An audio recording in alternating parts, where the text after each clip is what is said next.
Hello and welcome to a new episode of the BIMvoice podcast.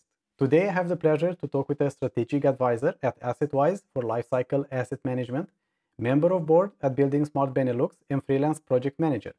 Before this, he worked for a long period of time as strategic advisor for asset management at the Schiphol Airport in Netherlands. Welcome, Alexander Worp.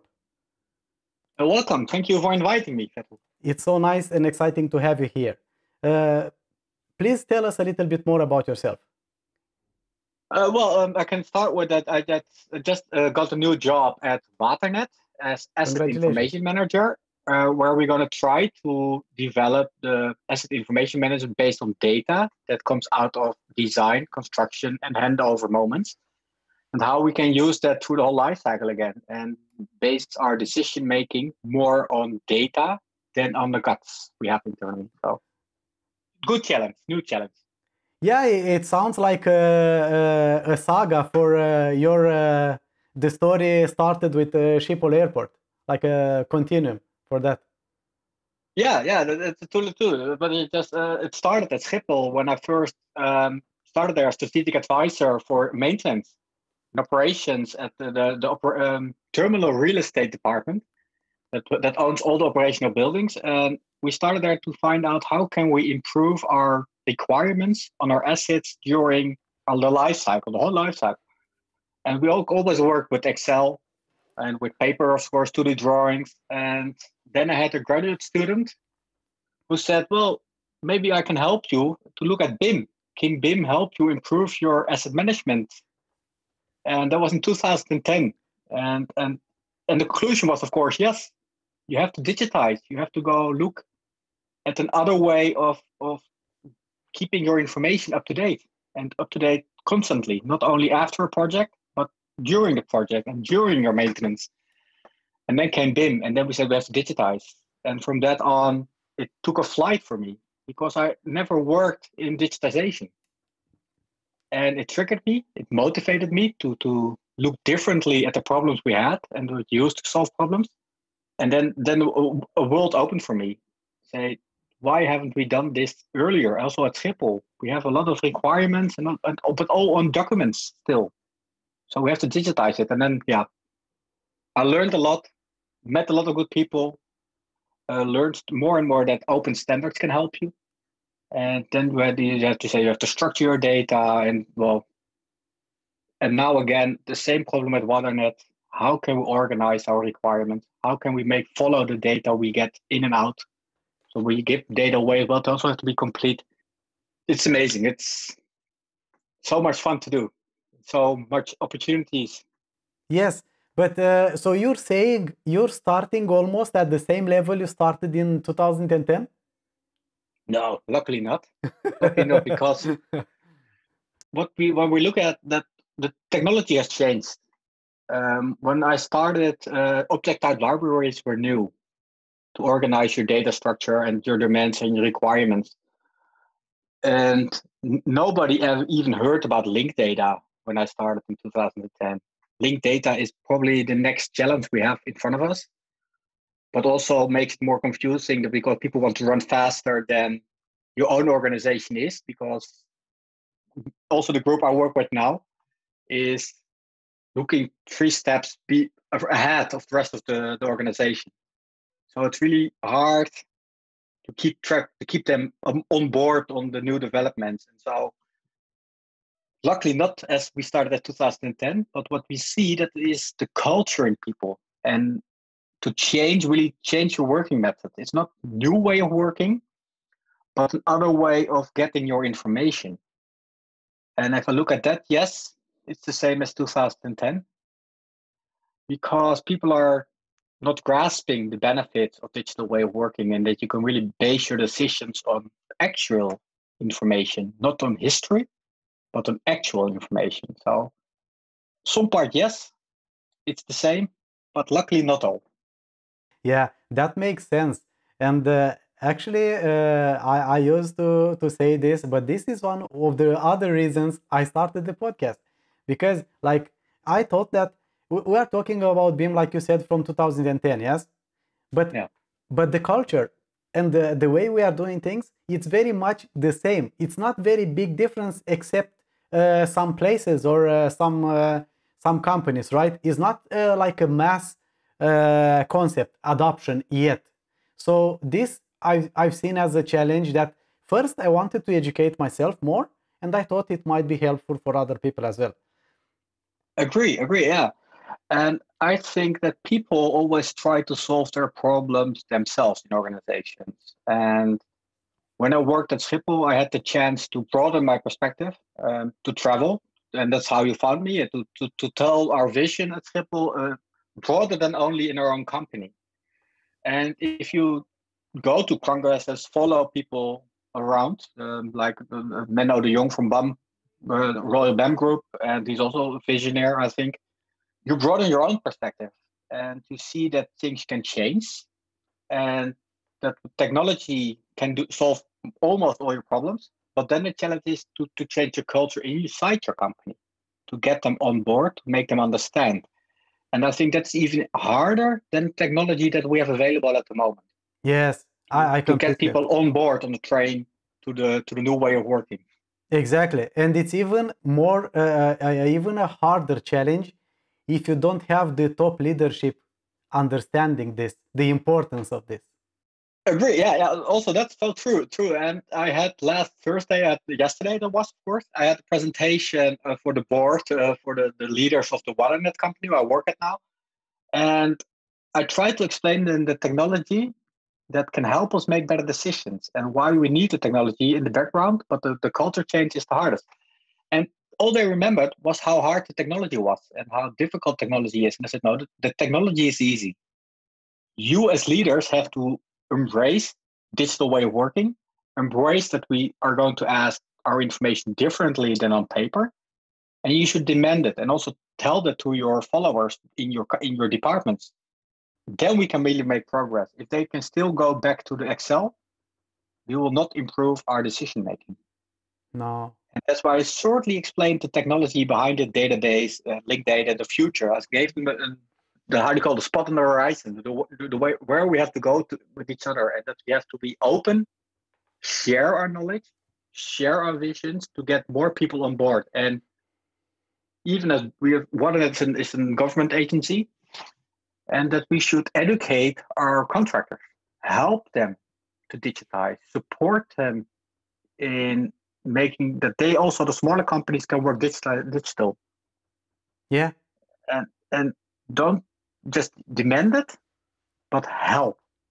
Yeah. Reach out your hand to discuss the potential, how it can help their workflows and make them work more efficient as well. And that's culture change as well, because everybody said, but I'm the client, they just should do it and I can lean back. And I said, no, in this process, we have to do it together and share and be open to also acknowledge our mistakes. Yes, and of course, lead by example, right? Be the best example you can be, and even if it's not very good to just demand things, but still, if you are not you don't educate yourself and you don't learn to require better kind of information that you need to be delivered, that you can use easier when you're going to use to operate the facility, right? Then there is not so much incentive for the constructor or for the designer to change, right? Yeah, that's so true. And the first question you always get, but what are you going to do with it? Why are you demanding this? It's so much work. I said, well, first of all, if you design in 3D and use Revit or ArchiCAD or Visual 3D, a lot of the information I'm demanding is already in your model. Exactly. Because you design on it. So it's not difficult to complete, to reply to my demand, to my wishes as data. But not everybody knows that. And that's why you sometimes have to help them, educate them. And the contractors, they have also beneficial because they can plan more exactly. They can do calculations much better. So a lot of waste for them also will be lost. They will make more profit because it's easier, more insights. And so I say if we work digitally together from day one, it's a win-win. You can work more efficiently. You save failure costs as well, because not all failure costs you can go back to the client and knock on their door, hey, sorry, I made a mistake. So if you open and share, you can always also point to the client, you made a mistake in your design, in your requirements.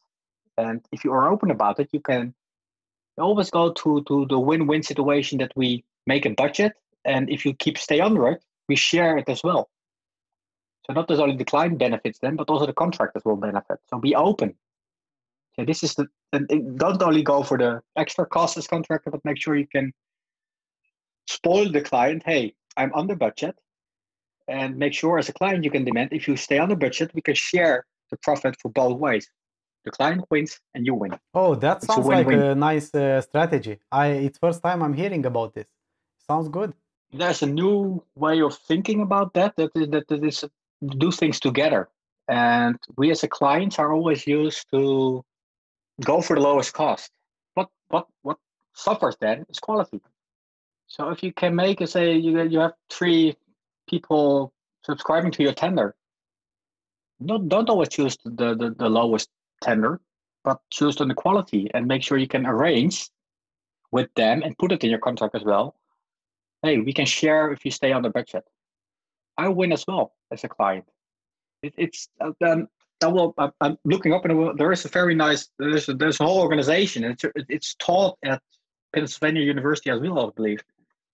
Give me one. I will come back to you that. Yeah, sure. But really nice. It's a new way of thinking, and I think it's a win-win for everybody. Is this kind of IPD, integrated project delivery? It has this flavor of integrated project delivery, right? Where people share more risk and take more responsibility, but at the same time share the profits as well, right? Yeah. So if you can do that with a client and a contractor, you win. Both people win. Yes, it's more construction. We call it a construction team, building team, where you design and develop your own. I think it's really a very new way of thinking about tenders. Yeah. And I think it is going to win more and more ground based on the benefits it's in there for both. Yeah, I understand this, but there are some problems that pose here. And one I see, like you start with a contract. You need to have a good requirements, right, for the project and what do you need to deliver. And after that, not after that, before to have this, you need to have people that know what they need to understand, to require. Like in your case, yes, you have already you have been involved in this over 10 years, right? You have behind yourself a very important project. But there are many organizations where there are people that have no clue about this. They don't know who you are and how much it helped you using BIM on your project. And how do we get to those organizations? How can we raise that level there? Because it's not enough to have only, it's very nice that we have good initiatives, but how do we get motivated and show this to more people? That's a really good question. Yeah, it's good. Take your time and think about it. No. It's also the challenge, of course, that we as function runners have with our way of thinking, that digital way of working is beneficial for all. I think that the branch organizations have a very important role there because they have a much bigger reach to the construction companies and the smaller companies, especially, than we as clients, of course, and as asset management and facility management groups. But you see also there that they're mostly focused on the bigger companies. And I had the discussion with the Dutch building branch, I don't know, the Bouwend Nederland, Construction Netherlands. And I said, very nice what you're doing and developing, and you're helping a lot of people, but you forget the smaller companies. I think that you shouldn't focus on the Royal Bell, the Heijmans, the big companies, but support the family companies that supply the big companies, and focus on them and give them online tooling to digitize their working way and to understand an IFC model, that they can open it online and get an Excel out of them so they can work with it. And they said, well, we never looked at that. So they're going to start a program now together with clients to support the smaller companies. And also the Ministry of Internal Affairs, the Dutch is looking at that as well to support the small. And that way we hope to get them on board and give them free tooling to start with the way to digitize their processes. But it's easier said than done. And this was the first discussed last month. So and I also am an advisor at the BIM Loket, help them. That's the organization that promotes open standards in the Netherlands to use a BIM. And also there we try to give them a BIM execution plan standard, so that smaller companies don't have to reinvent the wheel themselves. And we are looking at also the requirements from the client's side, the exchange information requirements, to publicly share them. So it's an open document. We improve it as clients, as the bigger companies, but we share them free. So the effort and the design cost we put into it, it's the development of the industry. We see that as a clients group. So we just put them on the web. People can download them, edit them, and if they have questions, they can come back to the BIM Loket. And that's, I think, also a way to help to get people on board. Yes, but I think like you said in the start, tools, right? Excel and such. Are there? I don't know what kind of tools do asset managers use to operate their facilities. What are some of the most popular tools when it comes to asset management? Well, you see, of course, the familiar ones. For the bigger, we have worked at Waternet and Schiphol, we work with Esri to make our locations and to put a lot of data and analysis in that. But also IBM Maximo, of course. The Maximo is a facility management tool. We have, of course, All Solutions. We have a lot of the big companies supporting us, but again, there you see that it's siloed based. It's not really open yet, so you cannot really share knowledge between A and B. From GIS to Maximo is hard to develop, and it's coming. And there are open standards like IFC, the OGC, Open Geospatial Consortium is really helping to integrate those systems. I see. And I think that is also why IFC is now working on to develop link database, the ORL, the W3C standard, to also implement that in IFC standards, to make it more accessible for others to develop further. And if you look at the GIS and BIM, because that are probably the most used tools also in facility management, it's hard to make sure you can use the information you get correctly. And there's the challenge for also asset management. What system do I need to make the good decision? And where can I store and update my information continuously without making the mistake that I can save the same data in two places? So location-based and GIS is good in different, is the better in wider range of models, and BIM is more local, so like building-wise. Yeah. How can I use them both to improve? Analysis is now combine those tools. I can explain it in Dutch easier than English. I notice now I have to speak more English again. It's okay. So to combine it, that's also the challenge I'm working now, and I had the same challenge at Schiphol. That also Maximo people who work with Maximo, the facility management and work orders of daily work progresses in Maximo, and also All Solutions and All Plan, are afraid of opening up their databases to GIS and vice versa. So Esri is looking at that, and I think there is now the challenge that people also there have to be open with their data structures. Not only share through IFC and open standards, CityGML, those kind of things, but also look, hey, all my information is available through APIs, open APIs, that people can make their own functionalities and offer more functionalities than those people, the software companies, the vendor locking companies are working on. Yeah, I understand. But this is a way too far away territory for me. I never been to Yeah, no, that part. okay. But I'm thinking like if would be like some simple tweaks for the requirements for the data you get right now. Like you said, the data you get from the designers or constructors is not made for asset managers, right? To be used. You need to tweak it or you need to work on it, right? Would be Yeah. difficult. Would be difficult to integrate some requirements, specifically requirements that designer can design with that in mind, with the use of the facility in mind, and not with just to have the building built. Well, I don't think that's difficult because what I said before, they already put the information in it. Yeah, It's more how you build up your data model or your design model. That the moment you start with designing, you should have in mind the requirements at the end. of course. Makes sense. And that is because a lot of designers think I will fix it afterwards. No, that is not possible.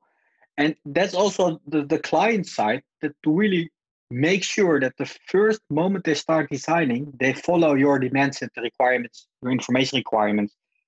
And as soon as they stop doing that, hold the project, hold the design to make sure they update it before they move forward. And I just had a presentation this morning about location, because everybody forgets how important that is to organize your asset management. Because what I said, the WaterNet and Schiphol as well, we have WaterNet has 600 buildings spread Wow. out through the whole province. So if you get information, you want to know at what location that information comes to. So location based, their GIS and BIM come together. So you have geographically and geometry. And that's also one of the things that designers forget, and engineers. And they're realizing it slowly. But every building has location in this world. Look at Google Maps, look at Apple Maps. It is a location that's important to get on the right spot. If you design a nice building and you want to show it on Google Maps, you have to be on location based, Yeah. on the real world location, not on the point zero in Paris. That's lots of people work on. And that's also important. And that's why I said client's requirements should be followed from day one. As soon as they start designing, the client should be on top of it. For asset management, and because everything has only one location in the world, you cannot have two from the same object. Yeah, sure. That makes sense. It is also one way to look at it. How can you find your assets again? It's always somewhere in the world, but it's difficult. Yeah, definitely. But it's a daily practice right now in Netherlands that all the customers have a BIM strategy or a BIM execution plan for their project. I wish it was true. You see that we had a poll this morning as well, and there was a question: how many engineering companies receive an execution plan from the client of exchange information requirements? And shamefully to say, it was only 15%. There you see that it's not common yet to demand it. And my response to that one was as well, if you don't receive one, don't start working, because at the end you have to hand over your as-built information. But if you don't know what to hand over, you have big problems and always discussions about if it's not complete or it is complete. So if you don't receive the required information requirements, or at least say, okay, we can do it, we can make your project without the information requirements, but this is what will deliver you. Put it in your offer, in your tender documents.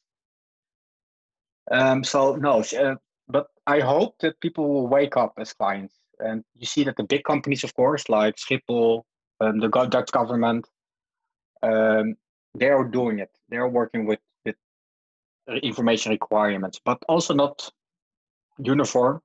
It's always different. So the benefits is minimum, because the Dutch government asks it a little bit different than Schiphol, and Schiphol asks it a little bit than the municipality of Rotterdam or Amsterdam. And we as clients have to align that as well. Be open, because a door is a door, a brick is a brick, a climate system is a climate system. We can make sure that we ask the same demands. And that's probably one of the reasons I start talking to Fred Kloet of the facility management department in the Netherlands, the organization, and said, hey, facility management is also a really important role. Because I will see asset management is the maintenance of technical equipment, make sure things work, that we can make the KPIs for our buildings technically. But facility management is the usage of the building. You rent out spaces, you need climate performance. You also have data. You need data. You want to know where people were, so you need spaces. So that also has to integrate. Also, that should be looked at if the Dutch government builds a new office building, look at facility management, probably even more than the technical climate. It's too much, I think, now. We've gone from A to B. But it really share. That's what I tried. Maybe that's what I tried to say here. Share your documents, share your knowledge with clients. That's my role. But also as contractors, if you learn how you can hand over the correct information and publish it, make it available to other construction companies, because maybe in 5 years you have to renovate that building from a client, and the client doesn't have the information because he didn't hand over the correct information. So I think that the way to go is to be more open, share your experience more broadly, and publish them. Go to conventions. All people should especially go to more conventions and listen to what people have to tell and listen to what their experience is. And that's where my advice to other client companies: let your people go, let them learn outside your own company, let them be challenged daily, and give them more time to look and find out and spy on other companies. Maybe that's the way to go to Autodesk University, go to Building Smart conventions, go to what other guys do. You have the IM, the asset management symposium. Go there, listen, share. Yeah, I cannot say it enough.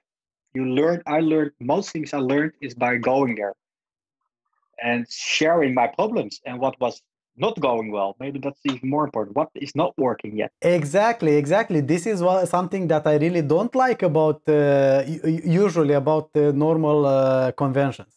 Like, everybody shows off how cool they are, how good things they done, but nobody talks about the problems. We need a platform where we can talk about those, how we overcame problems, how we fixed, so somebody can learn something after that, right? Yeah.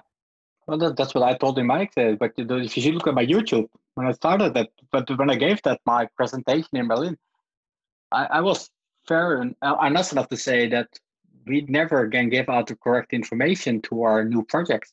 We were 9 out of 10 times we were wrong, and still are, because it's so hard to keep updated. And the way to improve that, for Schiphol, we had the plan that it will take us about 6 years to improve all our information. And it cannot be done quicker. And at Waternet the same. We have a lot of data, old data, but nobody will say for sure that's correct.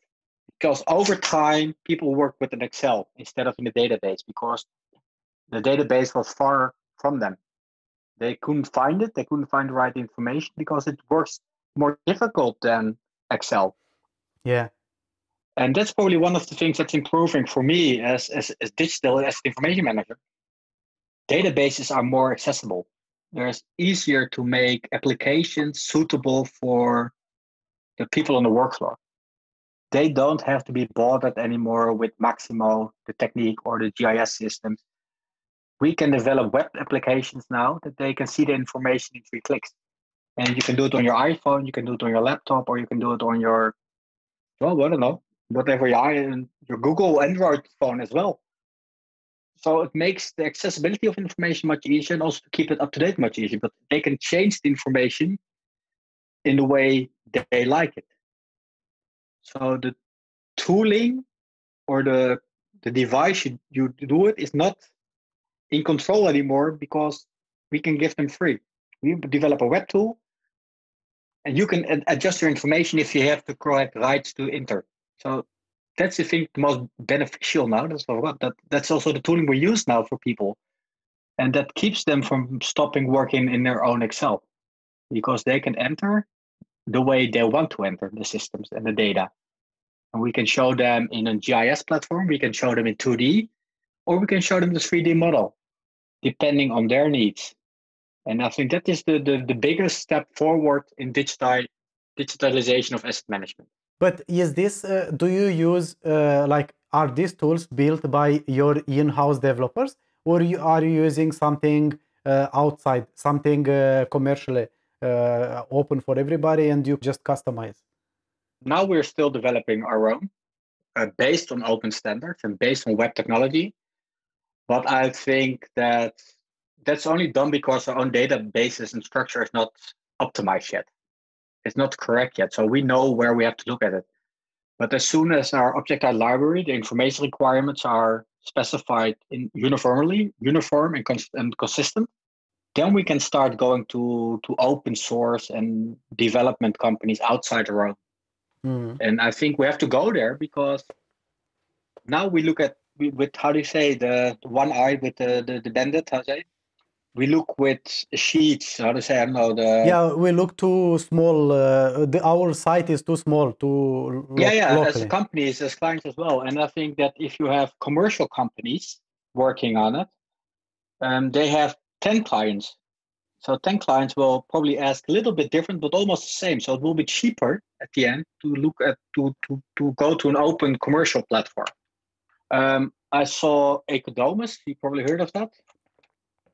No. Ecodomus is one of those tools that is using data of clients and making it available through the web.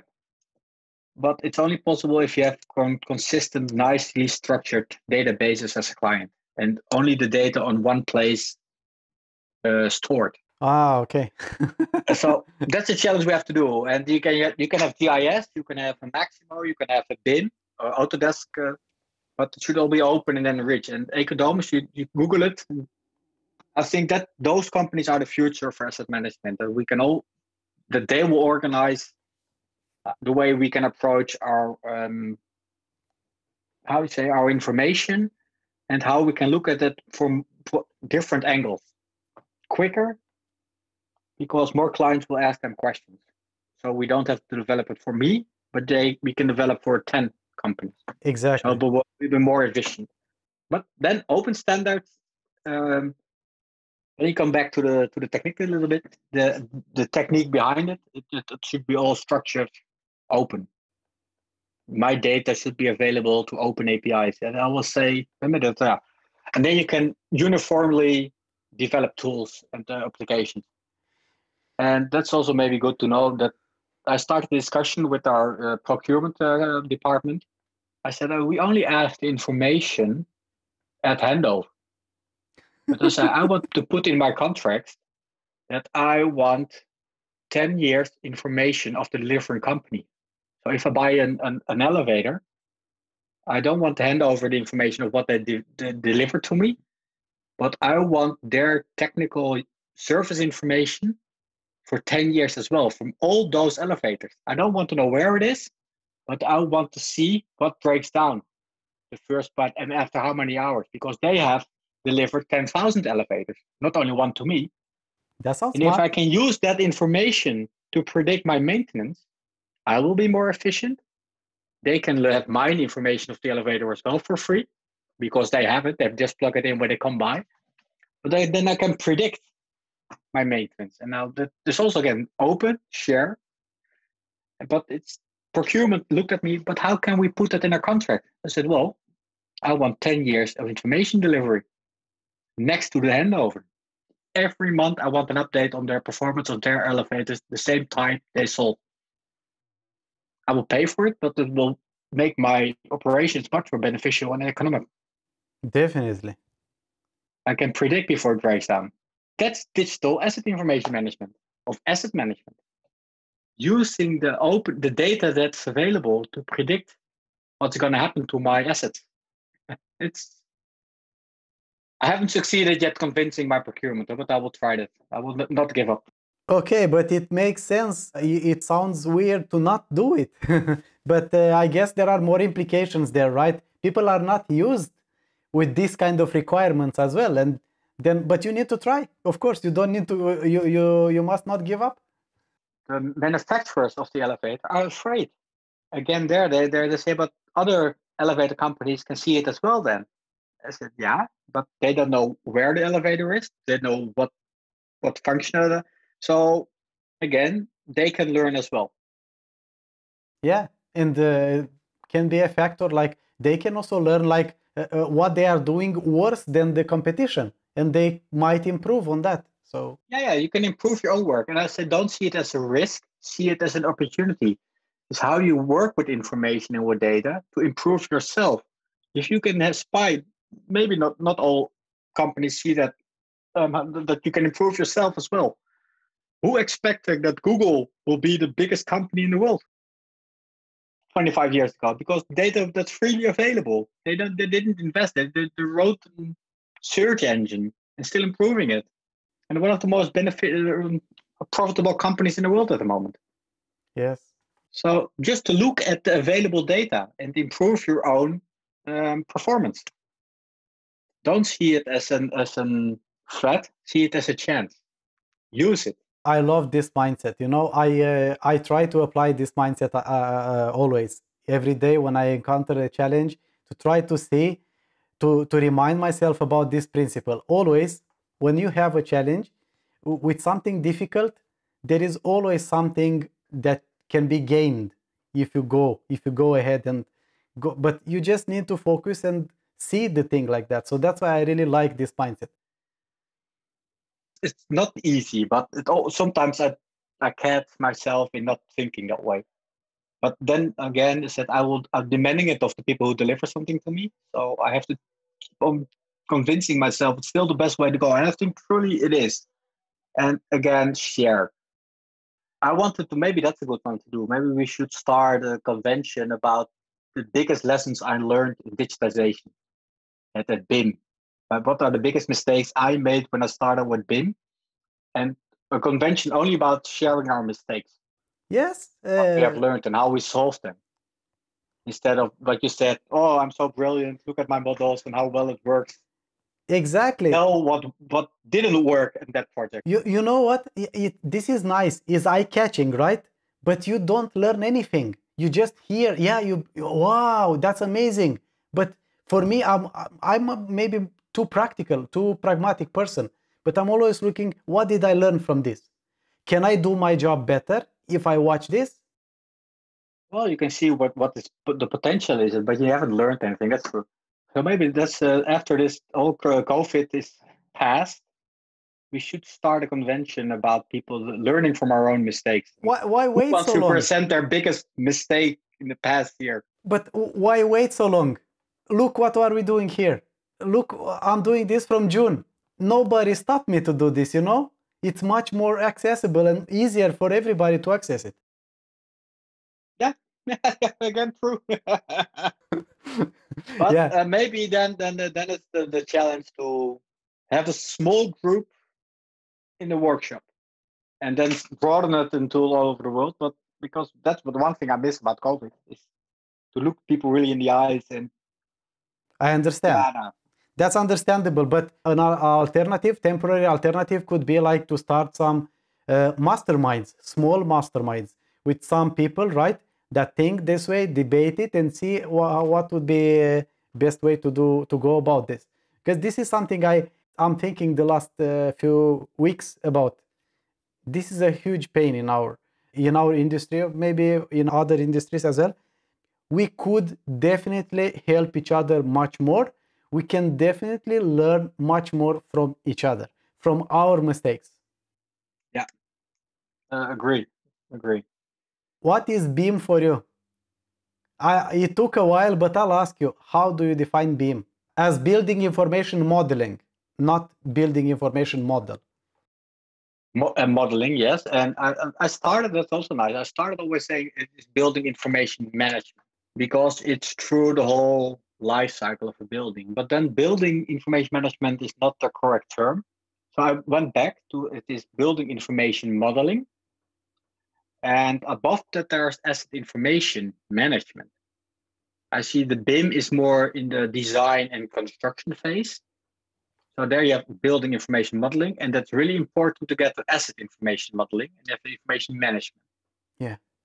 So it's a two-way track, and I say that everybody, and BIM is a word I try to avoid when I speak nowadays about information management and digitalization, because it's too broad. Everybody sees if you BIM, you solve the problems of everything. They say no, it's only a small part of the process. Yes. And that's also what is said now in the ISO developments. So BIM is not the magical word, the word that conceives it all. And people say, if we do BIM, we don't have any mistakes anymore. I say, no, that's not true.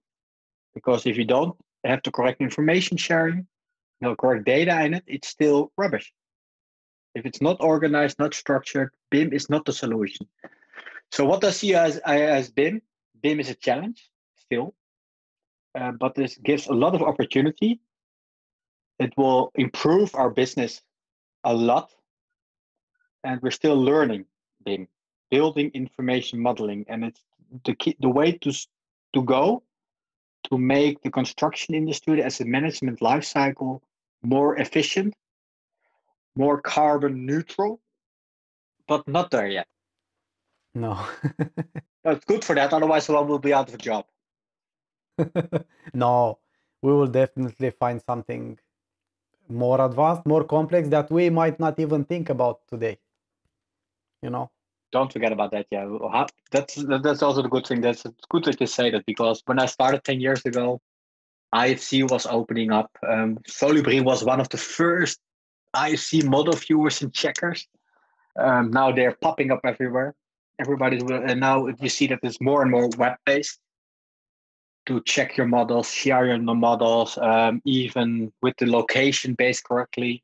You see in Estonia, they're checking now, can I do the permit checking on the web as an agency? The Estonia government is working on that with Europe. I look at that a lot, because who expected it? If somebody would ask me that 10 years when I started with BIM, Yeah. would that be possible? I would say, I don't know. I would not have believed how far we are advanced and developed compared to 10 years ago.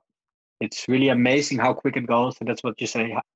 If I had the crystal ball, what would we say? We're talking about 5 years? I don't know. Probably it's all integrated. It's all in the cloud. And we just ask a question like Google and we get the information. I hope. Yeah, but is needed a big effort for that. And we really need to cooperate and collaborate much better than we do today. Otherwise, I don't see that coming so early, to be honest. But regarding what you said about BIM, I completely agree with what you said. And I think, in a way, the acronym is misleading, because what I think it's most important to think about is like just information, like use of information. You can call it modeling or management, but it's information. It's all about information, right? How do you use that information to design something, to build, and after that to use it, right? So Yeah. always, like you can twist that however you want, but everything. It's only about information. It can be in 2D, it can be in 3D, but of course at the end is most important to be the smartest and the quickest way and the best quality of data that you can more parts across the supply chain can use better, right? Yeah, and that's funny you said also. I think that the information is generated out of the data inside your model, information modeling. So how can I look at the data? Because you should maybe look at the 3D model to make it information, the data that's in there. But another one will probably just look at the calculations in the schema. Exactly. And totally different than you look at the 3D model. But it's the same data in the model that they use, but only differently. And that is, I think, also what people have to learn. People only look at the 3D model, but there's so much more data in those models. Exactly. Can be interpreted for your question. What do you want to do with it? And it doesn't always have to be in a 3D picture. It can be in a graph. It can be euros. How much does it cost? Calculations. It's still the same model without any 3D object attached to it. So I think that it's the data that generates the information, and how do we look at it? Yes. And I think actually that word modeling is very misleading, because myself now I got to a point where I know what that modeling means, but I don't think actually that modeling it's meant to think only about 3D modeling, but how you shape the information you have on something. So, but it's very easy to connect it to this, right? To building, and you have modeling, and you quickly think about that. But it's not about that. I don't think it's about that. It's what you do with it. You can model it however you want. Like you can model it to read only the doors you have on a project, like you said, or you can model it to see the lighting all over the place, or you can model it to see the pricing of different apartments or something. Like from this point of view, here I think is the biggest misunderstanding. I might be wrong, but this is my opinion. No. This is my opinion. I agree. I kind of agree. People should learn that it's data. It's not a building model. It's a data model. Exactly. Yeah. And from that data model, you can make an information model fit for your purpose or your question. So maybe we should name it a building data model instead of information model, because the information is the question you need answered out of the model. Then it's information. To make it information is you need to make a decision. Yeah. You don't need the data, but you need information to decide we go on or we stop. Exactly. So it's a building data model that generates information. No, but it's I think this is very important, and this as well, like helping to clarify the meaning of BIM, which I think is one of the big reasons that this misunderstanding is perpetuated. Like it's really important. I think it's really important for people to really understand, like that BIM is much more than only 3D model. That is very important. Is not negligible. It's hugely important, of course, to get us further. But it's not only that. Yeah. And that's also one of the challenges we have as the people who believe in digitization and in data, to convince your management. Because if I show them an Excel sheet, because it can also be generated out of your data model, the information model, they say, but we can do that already. But if you show them a 3D picture with exactly the same information in it, they can understand it. They see it as new, but it's not new. It is all generated from the same data. It's an Excel, or it is data, or it's a graph, but the 3D picture always catches people's imaginations more and visualizes it more understandable. And I think still humans are visual people, visual beings. They want to see things 3D. They understand it quicker. Yes. If you show them an HTML script, people will get lost. Me myself also. If I look at the IFC schema, I'm lost. I cannot read it. So it's 3D. It's not 3D. I totally agree, but it helps convincing people. But they should understand that's much more than that. Yes. And we should all keep on telling people that and spread the news. It's more than 3D. This is my mission. This I like to ramble about. Yeah, but it's hard. It's still hard. Yes, but what was also clash detection. Oh, BIM is clash detection. No, full part.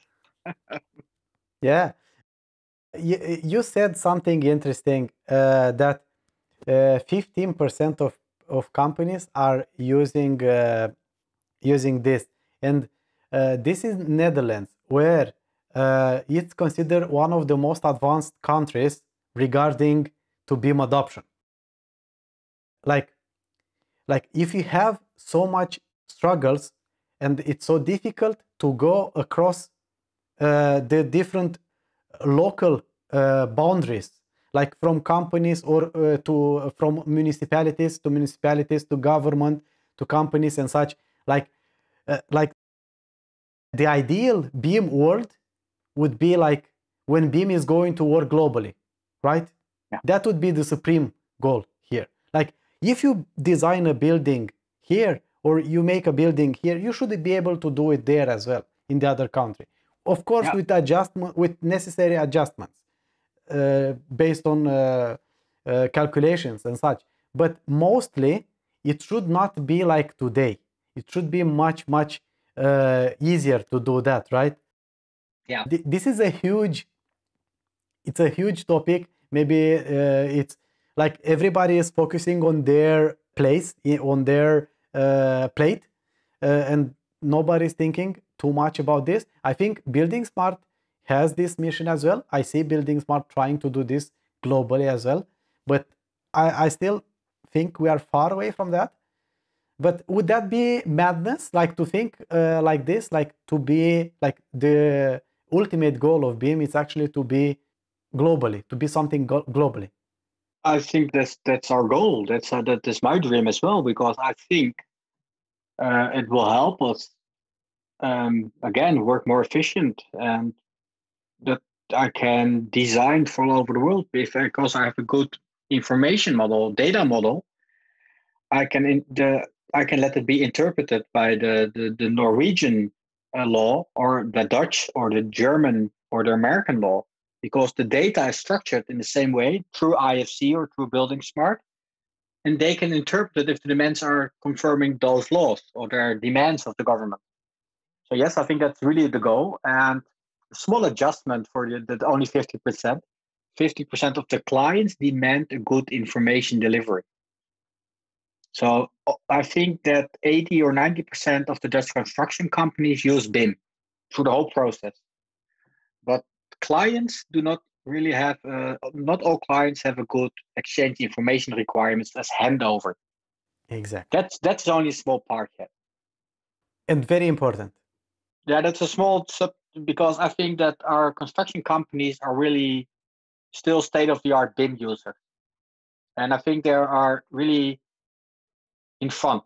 I don't know for sure, but I think that we are leading as well. And you see, we are catching up. But if you look at the Royal BIM group, worldwide they're using BIM and IFC thinking, looking at models. So I think, yeah, construction companies are leading in the Netherlands as well. The lesson they should learn, if the client doesn't have a good information requirement, exchange information requirement, they should point it out to them and say, hey, I can do this for you. There is no interest. Well, but again, they should have interest, but in 5 years, I have to renovate my building. And they want correct information. And maybe they were not the builder at the first hand, but they win the tender for the renovation. So they want correct information that makes their work more efficient and easier. So it's a win-win if you point out to the client that in 5 or next 10 years you have to renovate it. You have the correct information to start off. So it's maybe not, they don't see it yet, but they should demand it. And point out to the client, hey, and if they don't demand it, this is what I'm going to deliver, because you will need this when you maintain it. Because they also maintain a lot of companies. So, but yeah, and I hope that you're right in that we can work globally. And again, I think that we're also we are leading there, because I know a lot of people that are advising now to the Hong Kong government and also to the Singapore government out of the Netherlands how to use BIM and how to combine GIS and BIM. So I think that we have a lot of expertise in the Netherlands still, and that we're still on the edge of the technology possibilities. That sounds good. Yeah, and I'm very proud to work with those people and to hear them talk and maybe see the good things. But if you know them, you can always ask afterwards what's not working. What were your hiccups in your development? So but again, we're going to make a consortium about talking about our mistakes and learning. That's something definitely that needs to be done. It will help me as well. Everybody. Yeah, of course. So, yeah, like if we take these two things, like better exchange information requirements combined with the value, actually, there is something that I cannot understand. From my knowledge, and it's very shallow in this regard, but I've heard that over the life cycle of a project, the operating cost and the maintaining and management, it's somewhere between 70 and 80% of the total cost of the life cycle, right? Yeah. So the building, the designing and building phase of the project, it's almost negligible compared to this when you think, right? And then I'm thinking again about how much importance customers set on the price, on the cheapest. How it's possible? Like, this is another thing that what can we do to do something regarding this? Because if they don't see that, they have the papers, they see how much it costs. Not everybody. I think people on project leaders, they focus on the project they need to be built.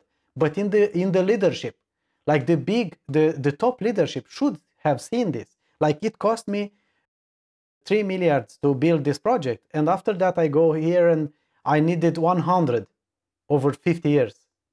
How? And that's it. Over 50 years. The investment in front is so big that it really always is hard to get that amount of money in the first place. To understand. But that's the focus. And the other ones are spread over 50 years. So the pain at that moment is not that big. And I totally agree, it's the wrong way to look at your project, and you only look at the project cost, the capital investment, to start something. Uh-huh. And I when I started BIM at Schiphol, we had to, of course, make a business proposal why it's valuable. And we started that project because we can bring down the construction cost. We said the lecturers and everything said 20%. We said it's 7% design cost. The failure cost we can prevent before the end of the design when we start construction. And then I said, yeah, but okay, then it's 7%. That's nice. So my budget was covered. But I said, but now the big surplus is, because we have the correct information, we can save 5% of the total cost of ownership. Wow. 5%. Look at that. That you said, make it 300 million, 100 million. And again, over the 50 years that we had user assets, we can save 5% minimum. And the investment into development of this team to start, like for you, for this project you started. Yeah, that was, but I cannot mention what it was. We had a capital investment of 40 million in the project. Euros? We're talking about euros? Yeah, euros, yeah, 40 million euros. And so we said we could save 7% on the construction cost of the 40 million if we do it 3D and totally in BIM. And then they said, but BIM will cost us an extra 100,000 euros on 40, but it's not in the scope. So we're not allowed to do it in 3D and in BIM. Okay. After that, we had the handover information. I had a little bit of budget to make it the 3D model and put information in, like the as-built drawings we received from the construction company. There were 600 clashes in it. Wow. And not easy clashes. There was handover as-built information. And then I said, okay, look, 600 times. That meant that 600 times people on the construction site had to go back to the supervisor and say, hey, I cannot make this because there's a pipe going through an air handling unit, the sprinkler system. So let's say that it cost 1,000 euros because he could not do his work today. New materials had to be ordered, the piping. It's much more than that. 1,000 euros. 100,000 euros against 600 times 1,000 euros. And that's only construction phase.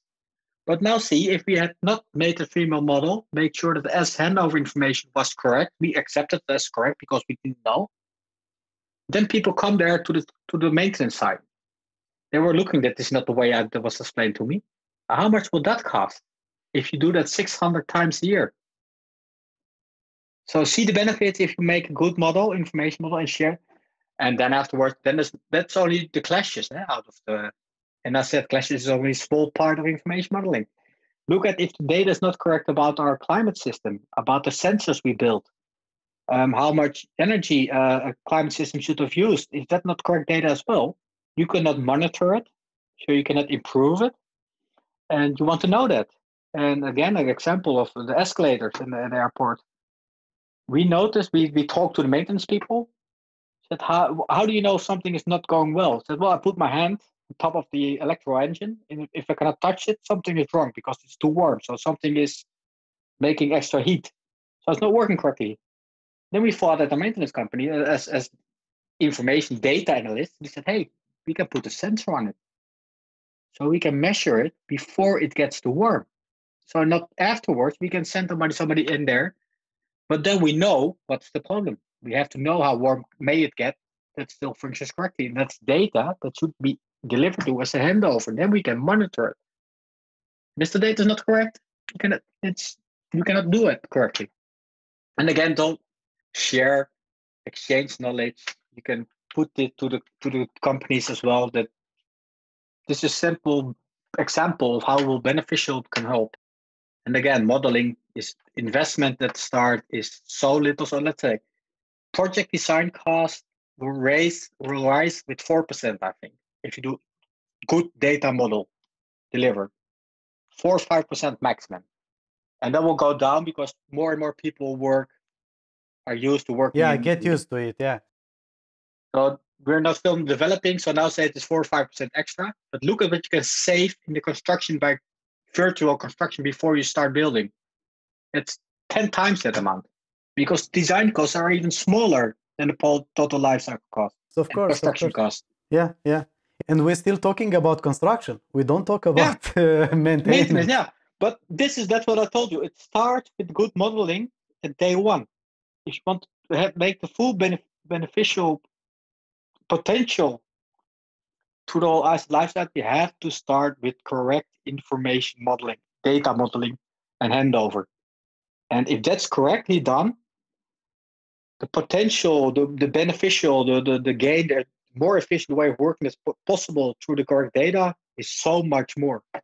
And I said it was 5%. I think it's much more if you have correct information data available to monitor your asset. Yeah. We don't have any field examples yet. Yeah. But it's still difficult to know exactly, but you will know in 50 years, right? You will then know, like, look how much it has been. Yeah, but isn't that also what tells the whole construction industry? That's why we still work so traditionally, because we can never say that prefab concrete helped us so much more, build more efficient. Nobody can prove it. We'll think it because it goes quicker, but nobody has the numbers to prove it, to support. Nobody is putting any effort to do that. Yeah. We should do that. Maybe I need to start a startup and do exactly that. Yeah, where are the Googles in construction industry, in the facility management and asset management? Where are the Googles? Where are not they yet? Why does a brilliant mind stand up and help us solve all those problems? But it's not so easy that you need cooperation from the constructors, from the clients here, because you cannot just go and plant some sensors there, right? So yeah. Yeah, and that's a challenge. Yeah, but that's also one of the potential clients have to open up that potential to demand it. If you want to work for me, share your information, share your knowledge. That's what I said. Human, convince them to share the information they have available in their database to me as a client. Not there yet. But it's a very good idea anyway. It's like we need to start getting you to use more artificial intelligence, machine learning to use this data, to filter the data, and so we get much cleaner, right? Because we have the tools, like you said. We just need it's also baffling that I think right now, as designing company or constructing company or client, asset manager, definitely each company should have more developers in-house. It's a must. It should be a must. Yeah. Should be, yeah. And maybe that's also the challenge we have, because we're so used to solve our daily problems as maintenance asset managers, not to predict our problems. But we let them happen, repair something, and go back to our shell and wait till the next problem arises. And we don't look at the data and use it, the data potential. We don't use it fully. So we should start to learn to look also at asset management as data management and analyze more data analysts and let them just look at it. Let them analyze the data and see what they can get out of it. More hackathons, organize more hackathons. Give your data available and say, well, I don't have any problems yet, but solve my problems. I don't know what's going to happen to me next year. This is my data. This is my information. What can you find out, hackathon? Find out what elevator will break down next week or next year. It's good to talk to you. You open up new ideas again to make hackathons about my data management Thank for you. asset management. Yeah, why not? Why not? I think 2 or 3 weeks ago, I've been actually to a hackathon in Oslo about smart mobility. It's been organized by Public Road Administration and other agency here, and they come up with good ideas, really nice ideas. So of course, definitely, it's needed. It's much more needed to be done there. Yeah. What do you think about where do we go from here? Well, let's think about something that, okay, we talk about what it's needed to be done, but what can, like, if I want to involve myself, if I really want to make an impact or something, if somebody watching us right now is thinking, I would like to do something regarding this, what should I do? What are the ways? How can I learn more, and what should I do? If you want to start, find people around you that are working in the same industry and look at them who already started with BIM, who started working digitally. Talk to them, invite them to come over and let them tell them your lessons.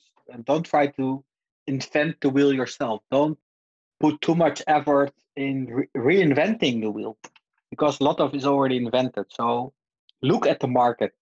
That's my first advice. Look at concrete competition companies, call them and see if they want to share their experience with digital way of working. That's my first advice. Don't try to reinvent the wheel for yourself. Don't be shy to ask questions to other companies. And that's maybe the one good thing about digitalization. People are more open. If they were approached and asked questions, they will share. Maybe not all the way back to their own internal database and how they use the information, but they are 90% sure. I'm sure that they will help you what you should do as first step, how to organize your company to start working more digital. That's my biggest advice. Don't look at your competition who's working digital and approach them. Don't be shy. Approach people and look at the local branch organization. Go to them. They will help you. Don't try to do it yourself. That sounds very good.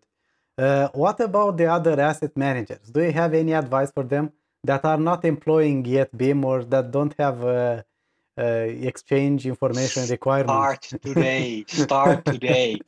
Again, there is a lot on the market. There's a lot of information available. Ask again. Also, go to other clients. In the Netherlands, we have a client group discussion everything once quarterly to discuss our development, the lessons we learned. Not really lessons, but show off what went good. Not the lesson yet. And find those people. Again, asset management, we can share so much more together and try to find each other better. Again, there's the same. And if people that say, here, I'm open, I'm willing to share. I'm willing to share our exchange information requirements. I think that's beneficial for me as well. As more people follow my standard, it will be easier for me to find good contractors and good advisors. So again, go shopping before you start as asset management there again, because our objects we maintain as asset management are 99% the same. Wow. Yeah. That's interesting. Do you have this exchange information requirements in Dutch or in English? You said you have them somewhere that anybody can use it. We have them in English, not that well yet, maybe. But I know we published the one from Schiphol is in English. We have also the IDS basic IDM. It's on the bimloket.nl. Okay. It's an open standard that is the 10 basic rules for a good information model. And that's really the start of a good asset management model as well. Okay. You need to share with me this link. Yeah, it's translated it's in Spanish, French, German, Chinese, Korean, Japanese, and Portuguese already. In those languages to start again from day one, if you start modeling, what should be at least the 10 rules you have to keep in mind. And I will share that link with you. It's even in Norwegian as well, I think, as well. It's on the Building Smart side with Norwegian of Norway. Possible. Yeah, and I think that one of the good things to look at asset management is, I don't embrace it yet totally, is Kobe. Kobe is one also, it's very technical. It's not suited yet to use in processes. The design process, the facility management process, it's only the handover information. So that's what I don't like about it, because it doesn't say how you build up the information. It's what do you need of kind of information. So yeah, but if you know, it's a good guideline. But if you know what you need, then you can use that to require. Yeah, but then you have this. Okay, yeah, it's a good starting point. But if you say I want all this, then people start. Yeah, but when do you want it? Do you want it at day one, or do you want it at the end? And that's a discussion. That's the thing that Kobe is lacking at the moment. It's missing. Okay. I understand. So you build up information. Huh? So it's a good guideline as well to use as asset management. To at least look, am I asking the right things by hand over? So yeah, and join Building Smart as asset owner.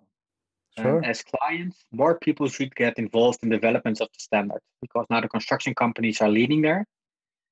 And I think in open standard sharing of information, the most beneficial companies in the world are the clients, if you have correct information. Because then it's only 3-year building period and 50 years of maintaining it.